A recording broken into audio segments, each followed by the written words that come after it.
시청자 여러분, 한 주간도 주 안에서 평안하셨습니까? 시작된 한 주간도 성삼위일체 하나님께서 여러분들 함께 하시기를 원합니다. 이번 주에도 하나님 말씀 중심의 삶을 살아가시기를 원하오며 현우리와 함께하는 구원의 여정, 이번 주에도 출발하도록 하겠습니다. 2022년 29주차 하나님의 말씀은 이사야 34장 16절의 말씀이 되겠습니다. 자, 함께 외워봅시다. 너희는 여호와의 책에서 찾아 읽어보라. 이것들 가운데서 빠진 것이 하나도 없고 죄짝이 없는 것이 없으리니 이는 여호와의 입이 이를 명령하셨고 그의 영이 이것들을 모으셨음이라. 이사야 34장 16절 말씀. 아멘. 다시 한번 외워봅시다. 너희는 여호와의 책에서 찾아 읽어보라. 이것들 가운데서 빠진 것이 하나도 없고 죄짝이 없는 것이 없으리니 이는 여호와의 입이 이를 명령하셨고 그의 영이 이것들을 모으셨음이라. 이사야 34장 16절 말씀. 아멘. 많이 들어보신 말씀이죠. 하나님 말씀으로 이번 주에 삼은 이사야 34장 16절의 말씀은 한 번쯤은 여러분들이 다 접해본 분들이 있을 것입니다. 그리고 이 말씀을 인용하면서 주로 적용하는 것이 그거죠. 모든 성경 말씀에는 짝이 있다. 이런 식으로 이제 주장을 하면서 성경 내에서 같은 단어를 찾아서 그럴듯하게 자신들의 교리를 합리화시키는 어떤 그런 자들이 있습니다. 철저하게 문맥과 맥락을 무시하죠. 그리고 자신들의 주장을 끼워 맞추기 위해서 성경 말씀에 짝이 있다라는 식의 주장을 펼치는 것입니다. 주로 이단들, 이단성이 있는 곳에서 그런 주장을 펼치고 있고, 이번 주 하나님의 말씀인 34장 16절의 말씀을 그런 식으로 실제로 인용하는 자들이 있습니다. 이 말씀을 타이틀로 걸고 있는 자들을 좀 주의할 필요가 있는데, 만일 그 의미를 성경 말씀이 다 짝을 이루고 있다 이런 식으로 사용하는 것이 아니라면 상관이 없습니다만, 대부분은 그런 식으로 이 말씀을 이해라기보다는 이용하고 있는 경우가 대부분입니다. 자, 그렇다면 어떤 집단이 실제적으로 이 말씀을 그런 식으로 사용을 하는가, 그런 주장을 펼치는가? 하나님의 교회라고 명칭을 하고 있지만 그렇게 부르지 마십시오. 안상홍 증인회가 있죠. 1985년에 밥 먹다가 뇌출혈로 쓰러져 죽은 자칭 하나님입니다. 안상홍이를 하나님으로 믿는 집단입니다. 재림주라고 그렇게 믿고 있고, 또 안상홍의 영적 부인이라고 하는 장길자가 어머니 하나님이라고 또 칭하면서 대표적으로 교주가 하나님 행세하는 사이비교 중 하나입니다. 그래서 보통 이단들이 성경에 짝이 있다 이런 주장을 펼치는 것은 결국 자신들의 교주가 재림에서 또는 보혜사, 그리스도, 또 하나님이다 라는 이런 어떤 참람한 주장이지만, 그런 것들을 합리화시키기 위해서 기성교회에서 볼 수 없는 독특한 성경 해석의 이제 방법을 차용을 한 것이죠. 그래서 일명 성경 해석을 짝찾기 성경 공부 또는 비유풀이라고 하면서 사람들이 어떤 기존에 가지고 있던 성경관의 어떤 파장을 일으키고 미혹하기 위한 수단입니다. 또 하나 대표적인 짝찾기 성경 공부하는 것들이 구라천지교죠. 전 신천지라고 부르지 않습니다. 구라천지교의 일자무식 교주는 짝찾기 성경 해석을 이야기합니다. 정확히 말하면 어떤 일종의 법칙 같은 것을 만들어 가지고 같은 단어를 찾아내 가지고 때려 맞추는 거죠. 이단들이 과거 성경, 즉 이제 개역 개정이 나오기 전에 개역 성경을, 뭐 지금 우리 성도님들도 보고 계신 분들이 있습니다만은, 개역 성경을 계속해서 고수할 수밖에 없는 이유가 뭐냐? 다른 번역 성경을 사용하게 되면 자기들의 어떤 그 한글 성경에 입각해서 만들어냈던 교리가 엉터리라는 것이 다 밝혀져 버리니까 개역 성경만 가지고 자신들이 만들어낸 교리 때문에 계속 그 성경을 고수할 수밖에 없습니다. 자, 이번 주 하나님의 말씀인 34장 16절.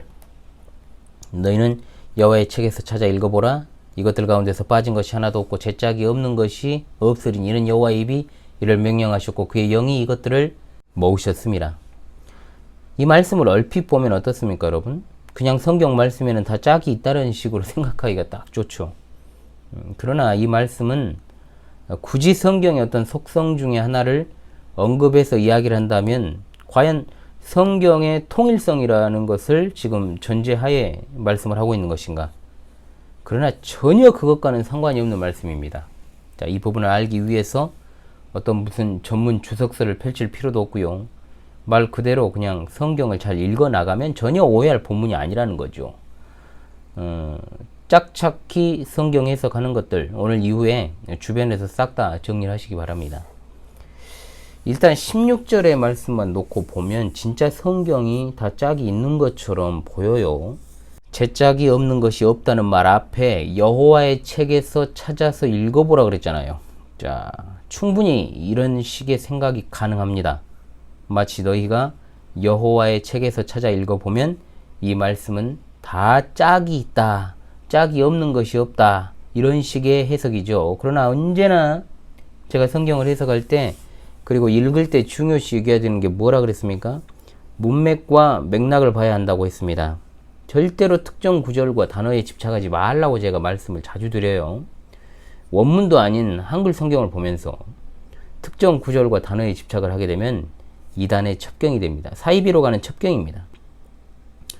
그렇다면 이제 13절의 말씀부터 이 전체적인 맥락에서 이 말씀을 볼 필요가 있습니다. 한번 제가 읽어보겠습니다. 그 궁궐에는 가시나무가 나오며 그 견고한 성에는 엉겅퀴와 새품이 자라서 승냥이의 굴과 타조의 처소가 될 것이니 들짐승이 이리와 만나며 수념소가 그 동류를 부르며 올빼미가 거기에 살면서 쉬는 초소로 삼으며 부엉이가 거기에 깃들이고 알을 낳아 까서 그 그늘에 모으며 솔개들도 각각 제 짝과 함께 거기에 모이리라 그랬습니다.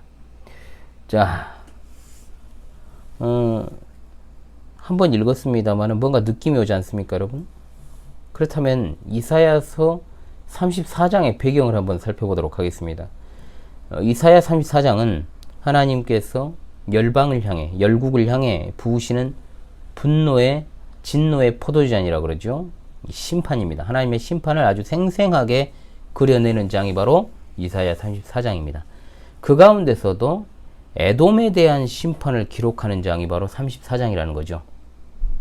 자, 하나님께서는 유다를 멸망시킨 바벨론, 즉 신바빌로니아 제국이죠.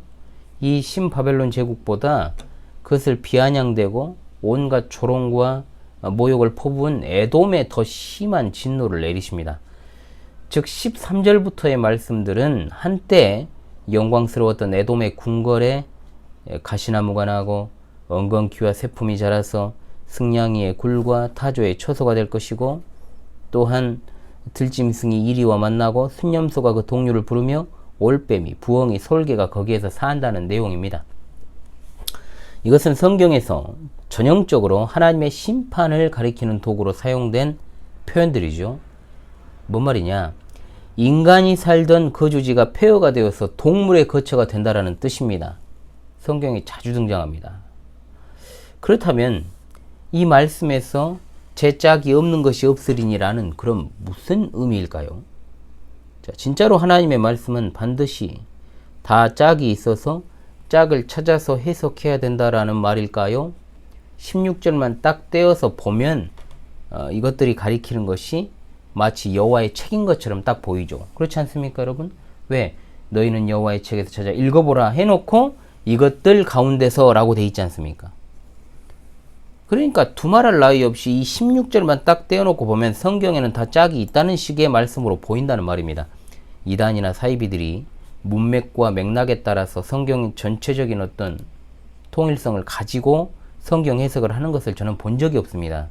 항상 특정 구절과 단어에 집착을 해서 진짜로 짝찾기를 하죠. 이 말씀에 나오는 이것들은 여호와의 말씀이 아닙니다. 이것들 아니에요. 여호와의 말씀이 아니라 뭐겠습니까? 앞에 등장했던 많은 짐승들을 가리키고 있습니다. 많은 동물들이 나왔잖아요. 즉 이 말씀은 하나님의 말씀이 모두 짝을 이루고 있다가 아니라 여호와의 책을 읽어봐라. 펴서 읽어봐라.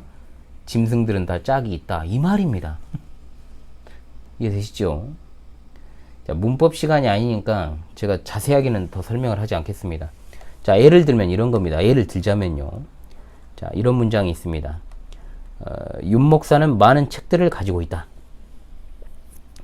그래서 이 다음 문장에서 윤 목사를 받으려면 대명사가 뭐가 돼야 됩니까? 그가 돼야 됩니다. 윤목사는 그가 돼야 되죠. 그렇지요. 그런데 그 다음 문장에서 책들을 받으려면 대명사를 뭐를 써야 됩니까? 그것들이라고 써야 되죠. 그렇지요.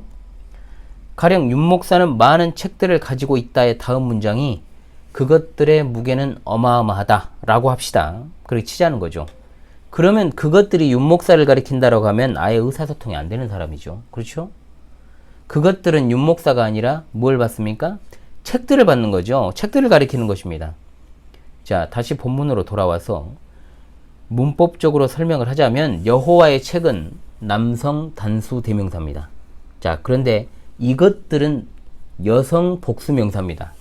즉 여호와의 책을 받는 것이 아니라는 말입니다. 즉 여기서 이것들은 앞에 나와 있는 짐승들을 받고 있습니다. 단어와 성과 수만 살펴도 이 구절 가지고 헛소리하는 자들이 얼마나 성경을 자기들 멋대로 이것뿐이겠어요? 이렇게 보고 해석을 하는지를 알 수 있습니다. 기본적으로 한글 번역 성경의 한계점을 이용해서 자신들의 교리를 합리화한 것이라고 볼 수 있는 것이죠. 그리고 이어지는 말씀을 통해서도 이것들이 여호와의 책이 아니라는 것이 명확해집니다. 하나도 제 짝이 없는 것이 없으리니 라는 말씀 이후에 여호와의 입이 명령하셨고 그의 영이 이것들을 모으셨음이라고 되어 있습니다. 여호와의 말씀이 이것들이 될 수 없죠. 절대로. 17절에 여호와께서 그것들을 위하여 제비를 뽑으시며 자 분명 자명해집니다. 어떤 게? 그것들도 여호와의 말씀이어야 되는데 말이 안 되지 않습니까? 그러면. 그리고 이어지는 말씀 그 땅을 그것들에게 나누어 주셨으니 그들이 영원히 차지하며 대대로 거기에 살리라. 여호와의 말씀에게 땅을 나누어 주었고 여호와의 말씀이 땅을 영원히 차지합니까? 이상해지죠. 이제 해석이 계속. 사실 여기까지 이야기할 필요도 없는데 말씀을 드리는 겁니다. 여기 나오는 지시 대명사들이 가리키는 것은 다 뭐다? 앞에 등장했던 동물들입니다. 자, 짝이 있다라는 것은 짐승들이 짝이 있다라는 말이고 하나님께서 이 짐승들을 갖다가 모으시는 이유는 뭐냐? 에돔에 내리시는 심판으로 말미암아 궁궐이 황폐하게 되어서 황무지가 되게 하시려는 것 때문입니다. 즉 사람 대신에 동물들이 거하게 된다. 짐승들이 거하게 된다는 겁니다. 이 짐승들이 그런데 영원히 산다 그랬습니다. 뭔 말이냐? 에돔을 향한 하나님의 혹독한 심판을 가리키는 표현이다 이 말입니다. 그러니까 에돔이 하나님의 심판을 받아서 황무하게 될 것을 이런 식으로 표현을 한 거예요. 사람은 살 수가 없고 동물들은 짝을 이루어 살게 된다. 하나님의 심판에 사람들은 코웃음을 치겠지만 자, 하나님께서는 동물들이 짝을 이루며 산다라고 하는 이 말로 에돔의 멸망을 선포하신 것입니다. 즉 이사야 34장 16절에 짝은 하나님의 말씀에 짝이 있다는 것이 아니고 하나님의 심판을 표현하는 용어로 사용되었다 이 말입니다. 실제로 그것은 그대로 이루어졌습니다. 이사야를 통한 하나님의 재앙의 선언이 그대로 성취되었다라는 뜻입니다. 물론 개혁성경 그리고 개혁개정 성경의 번역이 좀 제대로 되지 않은 측면도 있습니다. 영어 성경이나 또 쉬운 성경 여러 번역 성경 있죠. 공동 번역도 심지어 표준 세번역에서조차 오해 없게 번역이 되어 있어요. 그런데 한글 개혁 성경을 절대적으로 고수해야 되는 이단들의 입장에서 악착같이 정말 이 부분을 악용하는 일들이 아직도 있는데 신자들 중에서는 절대로 미혹되어서는 안 될 것이고 오히려 그들의 잘못을 지적할 수 있는 정말 현명하고 지혜로운 성도들이 다 되시기를 바랍니다. 물론 한글 성경의 문제점도 있다고 할 수 있겠습니다만 이단들은 곧 죽어도 성경을 바르게 해석하지 않고 절대로 성경의 전체적 가르침과 문맥과 맥락을 고려하지 않은 그런 어떤 때려 맞추기식의 소위 짝찾기 성경 해석을 하기 때문에 특정 단어와 구절에 집착할 수밖에 없는 것입니다. 그러나 그들의 짝찾기 성경 해석은 분명 결국 자체 모순에 빠지고 맙니다. 분명 그렇게 될 수밖에 없습니다. 치명적인 단점이 있죠. 제가 예전에 한번 다루었습니다만 딱 한 가지만 예로 들어보겠습니다. 창세기에는 하나님께서 아브라함을 시험하시는 장면이 분명 나옵니다. 하나님이 아브라함을 시험하려고 부르신 적 있죠. 이삭을 번제로 바치라고 하는 하나님의 말씀. 이것을 갖다가 하나님께서 아브라함을 시험하시려고 부르셨다라는 말씀이 나옵니다. 자, 그리고 야고보서 1장 13절엔 또 이런 말씀이 있어요. 사람이 시험을 받을 때 하나님께 시험을 받는다고 하지 말지니 하나님은 악에게 시험을 받지도 아니하시고 친히 아무도 시험하지 아니하시느니라. 분명히 하나님이 아브라함을 시험하셨는데 야고보 사도는 하나님은 시험하시지 않는다라고 말합니다. 짝찾기 성경 해석대로라면 하나님의 말씀이 짝이 안 맞죠. 심지어 야고보서 1장에는 여러 가지 시험을 당하거든 온전히 기쁘게 여기고 라고 했고 시험을 참는 자가 복이 있다라고 말합니다. 그러면 이 충돌, 모순, 번역의 문제일까요? 그러면 이런 어떤 충돌과 모순은 번역의 문제로 인해서 발생한 것일까요? 분명히 이 시험이란 단어는 동일한 어원을 가지고 있는 단어들입니다. 시험이라고 번역을 하는 것은 맞지만 분명히 이 단어는 두 가지 의미가 들어있다는 것이죠. 증명하거나 점관하다라는 말이 있고 또 유혹하다라는 말이 들어있습니다. 즉 문맥과 맥락에 따라서 시험이라는 단어는 증명이나 증명 또는 유혹으로 사용될 수 있다는 겁니다. 즉 하나님께서 그의 사랑하는 자녀들, 신자들에게 주시는 시험은 연단으로서의 증명, 점검, 테스트라고 할 수 있는 것이죠. 그러나 마귀가 주는 것은 넘어지게 하기 위한 유혹입니다.